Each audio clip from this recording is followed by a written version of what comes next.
Controversial former NFL quarterback Colin Kaepernick has been chosen as one of the faces of a new Nike campaign meant to commemorate the 30th anniversary of the brand's iconic "Just Do It" motto. Kaepernick tweeted about it Monday, posting a photo of himself with the quote, "Believe in something, even if it means sacrificing everything." Stephen A., what impact will this campaign have on the Nike brand? Unfortunately, I think it'll help the Nike brand. I mean, as when the markets opened this morning, they were down about 3%, but still up about 27% year over year. They're going to make money. They're the largest. They dominate the foot gear industry. We all understand that this is who they are. But the reason why I use the word unfortunate is because I don't know if anybody's gotten this. Nike essentially hijacked this issue. They have now made themselves, instead of Colin Kaepernick, the face of all of this.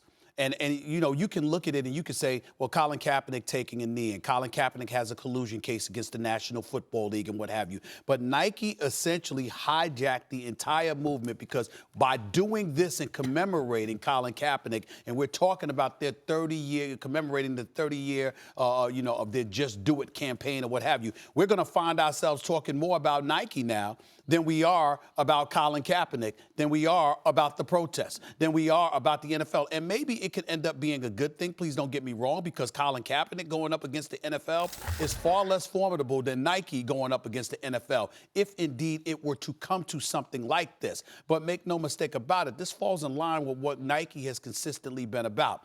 They will sit up there and they will embrace the underdog. They will embrace somebody that seems to have the world's the odds stacked against them, and they will gravitate and ingratiate themselves with that audience, because that's where that's where their consumer base lies. We talk about a black population in the United States of America that's 14%. Well, according to Nielsen and others, black spending power has escalated above $1.2 trillion. So black people in the United States of America spend money. We know that black folks, not just black folks, but we know black folks are included in that group that buy footwear. Nike knows this. Nike saw an opportunity. I believe Nike's capitalizing off of it. I'm not knocking them for it, but I see it for something far more simplistic than other people are looking at it as, Max. How is history going to write the Kaepernick story? Okay. So what's going on right now? Communities of color are having a difficult time with police. Okay.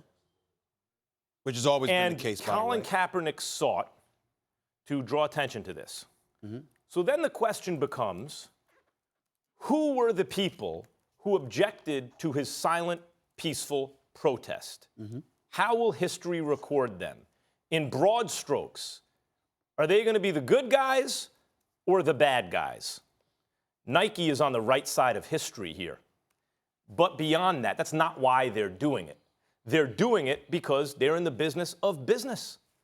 They're trying to make money. Mm-hmm. And in the history of the planet Earth, who is better at talking to young people especially than Nike, the brand Nike? They might be the best. In terms of marketing, period, there's Apple and Nike and everyone else on Earth. Mm-hmm. Oh, the NFL is starting to skew older. They have a problem. Well, how do you capture the youth demographic? Who knows better, the NFL or Nike? Nike.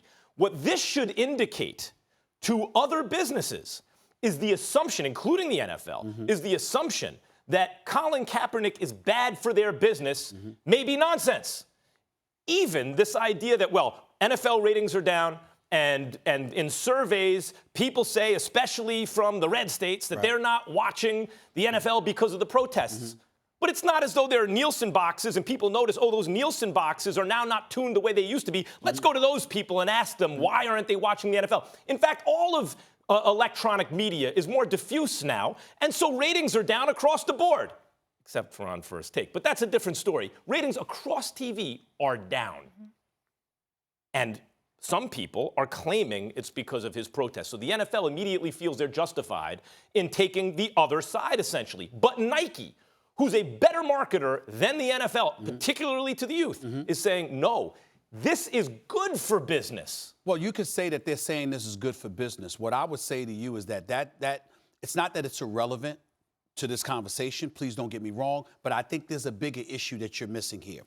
For example, I'm a fan of Phil Knight. I think the man is a genius, and I love his courage in a lot of different situations. Please don't get me wrong. I'm not trying to cast any aspersions on Nike, but let's call a spade, and let's call it like it is. Where the hell was Nike over the last 2 years when it came to Colin Kaepernick? You were paying him, but you weren't advertising him, which means that you were sensitive to the tenor that existed out there because of his protests. If you were really brave and you were really courageous, like Max is trying to give the impression of, meaning them being on the right side of history, that's all I mean by that, meaning them being on the right side of history, then guess what? You could have been on the right side of history 2 years ago. You could have been on the right side of history a year ago. Why now? You're doing it now because strictly it's beneficial for you. Now, I'm not knocking them. They're in the business to make money. They're in the business to ingratiate themselves with the masses out there. But as a black man, recognizing what's transpiring and seeing the way folks end up looking like puppets from time to time, just gravitate into stuff like this and such an eagerness and a willingness to attach themselves to a particular narrative.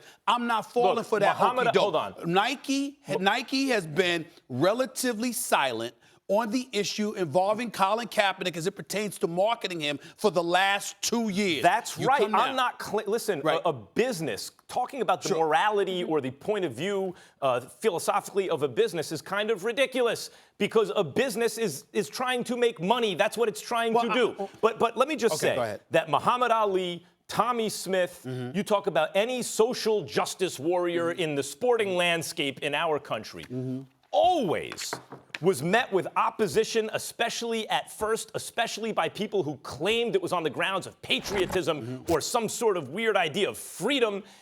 And until the tide turned, corporate money usually wasn't behind them. Yes. Once the tide turned, then the corporate money came behind them. And that's what Stephen A. is highlighting. And look at the two notes I have right here. Nike, right side of history, a little late. So on the same page with both of you. But I do want to